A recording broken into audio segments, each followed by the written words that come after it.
So it's going to be step, shift, and follow. And that's going to have a lot more power. Step, shift, and follow. I'm not substituting. When I add the step, I'm not going to take away the follow or the shift. It's simple addition. So here's a couple in a row.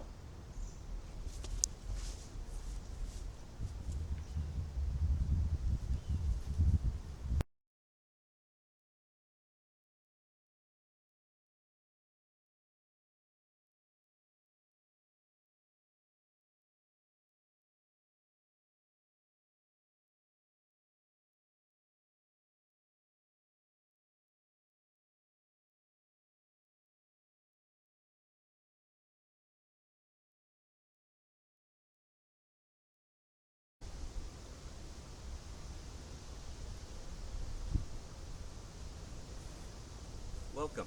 Today's lesson is going to be an extension on the long power, Fa-Ching, uprooting energy lesson.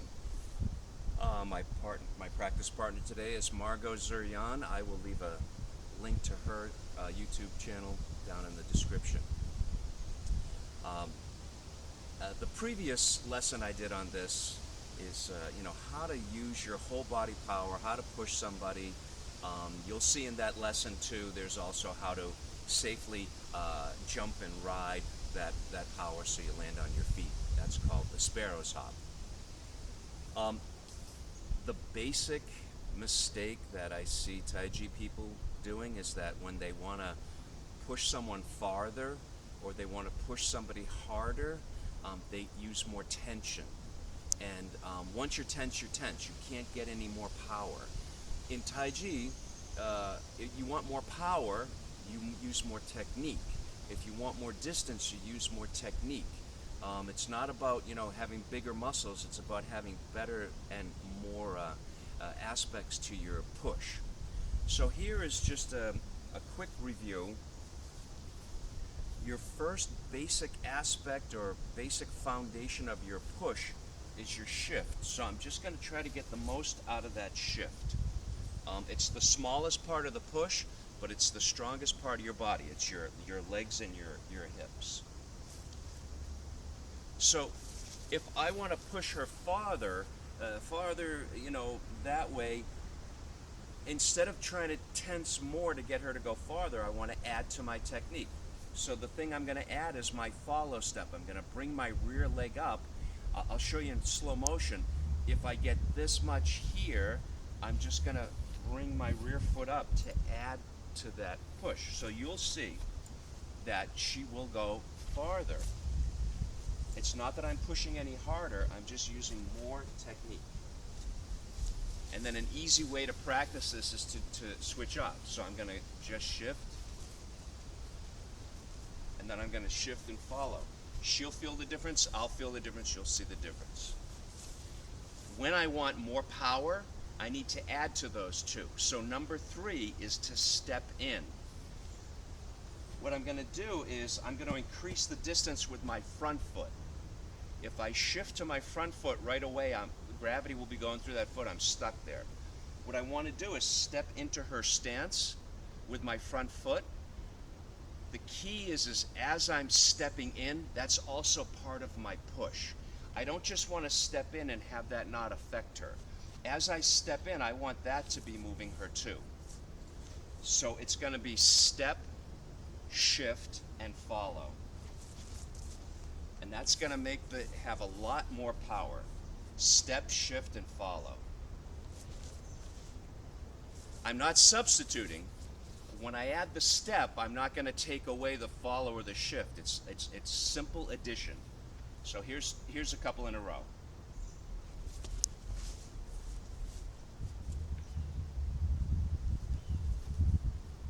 And she can push me.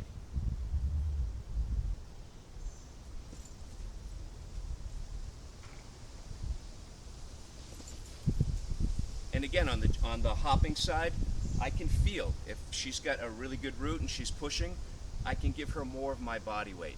And if it's a beginner and they're learning it, I will jump a little more to relieve that pressure. Now, The fourth part is to extend. It's to actually add the push, what most people think of pushing with the arms. You don't want to start with that push. If I start with the push, I have to be really strong. Number one, she has no momentum. So if I'm just going to push with my arm, I have to be really strong. Number two, if you look at my push, it's above her center of gravity, her balance, and her stance. I need to have a lower part move up into her stance before I can add the upper part. So what I want to do is have my waist slightly off center, and after the follow happens, I'm going to extend. So I've got four parts. It's step in, shift, follow, extend. I'm still holding for safety. You're going to see you're going to have to hold on to your partner when you add those four parts. So it's going to be step in, shift, follow, and extend.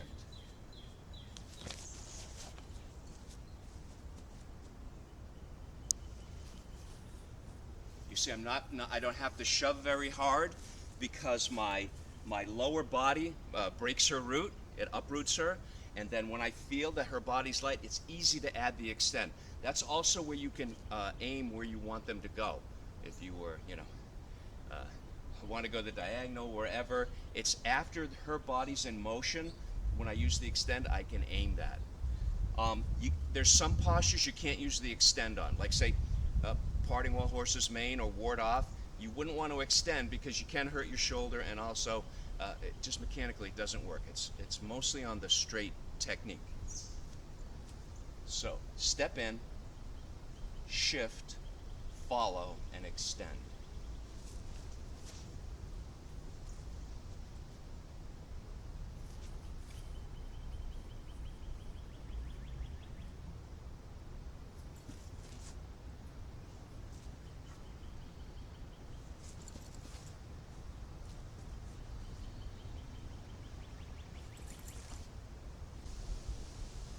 So one aspect about stepping in is I don't want my front foot lined up with her rear foot. When we're doing fixed step pushing hands, that's the basic measurement, but I don't want her foot to stop me from stepping in.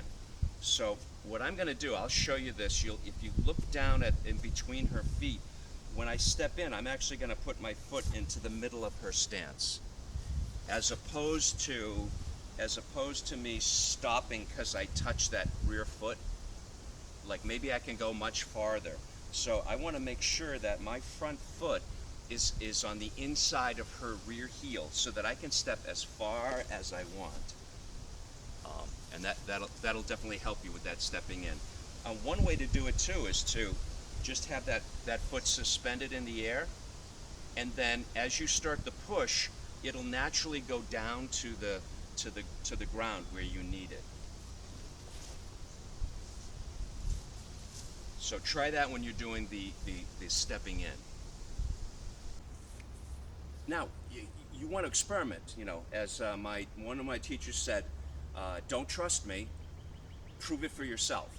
Don't deny what I say until you prove it for yourself. A really good way to test this out is to do the four pushes separately. So I'm just going to shift, and I'm going to catalog how much power I feel or how much distance. Then I'm going to shift and extend, shift and follow, excuse me. Then I'm going to step, shift, and follow. And then finally, I'm going to step, shift, follow, and extend. I can feel the difference on how much I have to hold.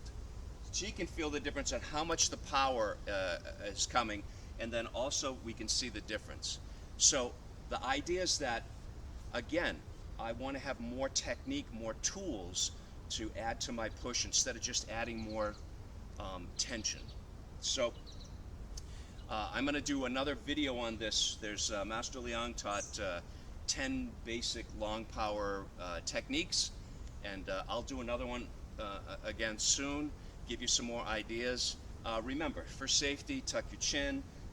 If you feel your partner fall, pick them up. If you fall, make a ball. If you fall, make a ball. Do not put your hand out. Go gently. The power is lazy, easy, natural power. Sometime when you try to push somebody really far, you tense up and you don't get anything for it. One goal is just to push your partner 1 or 2 feet. It's actually very simple, and then gradually you'll build up your power. You'll be quite surprised. So until then, practice your uprooting and land softly.